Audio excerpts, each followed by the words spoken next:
Mas, Pak Kadis Perhubungan, teman-teman media, kami sampaikan data terupdate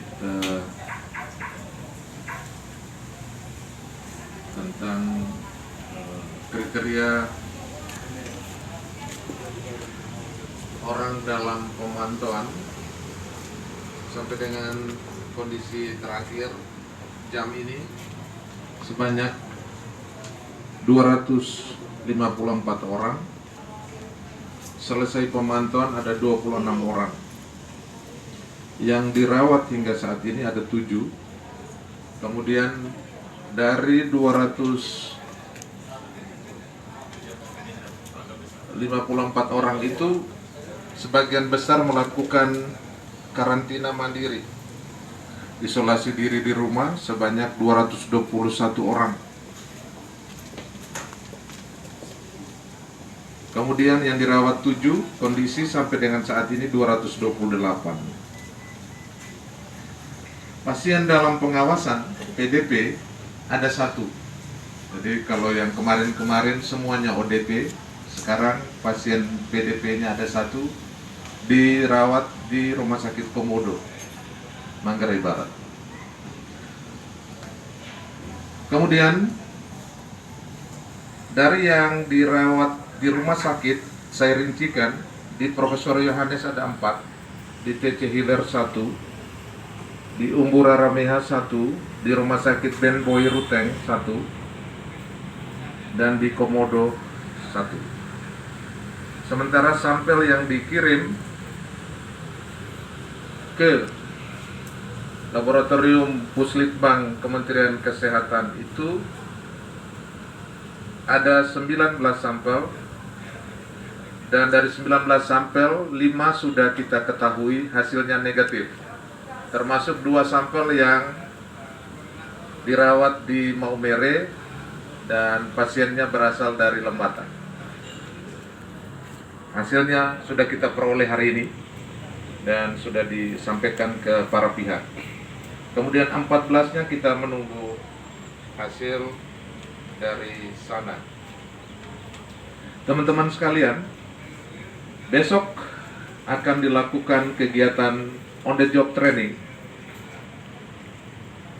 yang dilaksanakan di Rumah Sakit Umum Profesor W.J. Yohanes, yang akan diikuti oleh seluruh kepala dinas kesehatan kabupaten, direktur rumah sakit kabupaten, dokter spesialis paru dan dokter spesialis penyakit dalam, petugas laboratorium, dan perwakilan perawat. Dan sekembalinya mereka dari sini, diharapkan sudah tidak ada keraguan lagi dalam penata laksanaan pasien COVID-19. Hal ini dimaksudkan agar kita mengurangi,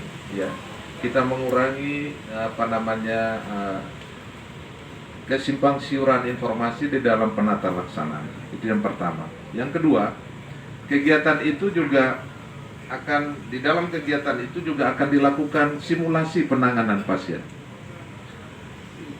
Kegiatan akan dilakukan 2 hari, mulai besok, hari Jumat dan hari Sabtu. Dan setelah itu teman-teman dari kabupaten akan kembali ke tempat tugasnya masing-masing, dan kegiatan akan diawali dengan arahan Bapak Gubernur pada jam 8 dari ruangan Bapak Gubernur, karena Bapak Gubernur tidak akan ketemu langsung dengan para peserta pelatihan. Tentu syarat-syarat physical distancing dan social distancing kita akan penuhi, agar supaya kita tentu harus sesuai dengan protap-protap yang ada, baik yang dikeluarkan oleh WHO maupun dari Kementerian Kesehatan. Demikian untuk sementara. Terima kasih. Ya, ada pertanyaan? Ya, Dr. Tommy, itu yang 1 PDP itu apakah yang sudah meninggal kemarin atau yang baru lagi? Yang kemarin itu saya luruskan. Yang kemarin itu kita melakukan konfirmasi langsung melalui telekonferensi atau melalui webinar dengan dokter yang merawat. termasuk juga pada saat telekonferensi itu diikuti oleh seluruh dokter spesialis penyakit dalam seluruh Nusa Tenggara Timur melalui sarana komunikasi yang ada. Nah, disimpulkan dokter yang merawat itu Dokter William, spesialis penyakit dalam dari Rumah Sakit Komodo, Labuan Bajo. Pasien almarhum yang meninggal itu meninggal karena gagal nafas. Kemudian penyebabnya adalah meningoencephalitis, yaitu radang otak dan radang selaput otak, disertai dengan pneumonia. Jadi itu ya, clear ya, yang di penyebabnya. Kemudian yang kedua, sebelumnya pasien itu juga sudah diambil swabnya. Jadi swabnya itu kita akan kirim, teman-teman sudah lakukan processing untuk pengiriman ke laboratorium kesehatan di Jakarta, laboratorium Puslitbangkes di Jakarta. Namun demikian, dalam penata laksanaan jenazah sudah dilakukan sesuai dengan penata laksanaan yang dikeluarkan oleh Kementerian Kesehatan edisi yang ketiga. Jadi sudah dikuburkan kemarin kurang dari 4 jam dan tidak diberikan formalin sesuai dengan syarat-syaratnya. Dalam riwayatnya pasien itu memang jauh hari sebelumnya itu pasien ini, almarhum ini memang dirawat di Surabaya. Jadi dengan kondisi sakitnya adalah meningoencephalitis. Demikian.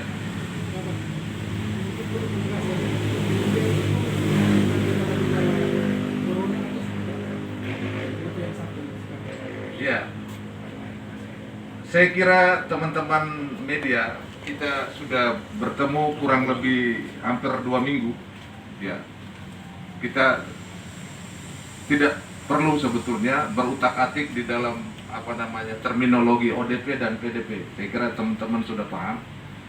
Yang disebut dengan pasien dalam pengawasan ada beberapa parameter. Yang pertama, dia menunjukkan gejala-gejala klinis yang ada, yang batuk pilek, ya influenza, sudah menunjukkan tanda-tanda ke arah pneumonia sebetulnya. Namun demikian perlu didukung dengan data pemeriksaan radiologi, ya. Sudah ada tanda-tanda pneumonia yang agak khas, yang saya sampaikan.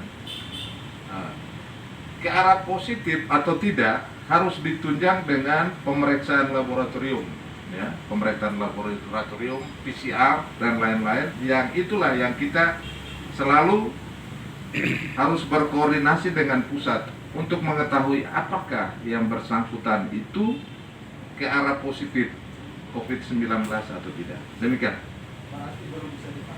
Belum bisa dipastikan. Masih ada lagi? Silakan. Ada beberapa pemberitaan dari teman-teman media, konfirmasi dari Kepala PLT, Kepala Dinas Kabupaten Sika, Kepala Dinas Kesehatan, bahwa ada ribuan ODP yang masuk ke Kabupaten Sika. Mohon diklarifikasi. Ya, saya bekerja berdasarkan laporan notifikasi dari kabupaten, tidak berdasarkan berita yang ada. Jadi untuk pelaporan untuk pasien ODP apa tidak atau PDP atau tidak berdasarkan notifikasi dari teman-teman dari kabupaten. Jadi kira-kira pelaporannya sudah jelas, kita menggunakan pedoman yang ada yang sudah disepakati. Demikian. Silakan. Jadi yang PDP itu riwayat medis tambah dan riwayat perjalanannya siapa? Hingga saat ini sedang di kampung di RS Komodo Labuan Bajo. Ya. Tentu riwayatnya dari daerah terpapar. Dan sudah menunjukkan gejala-gejala klinis yang mengarah kepada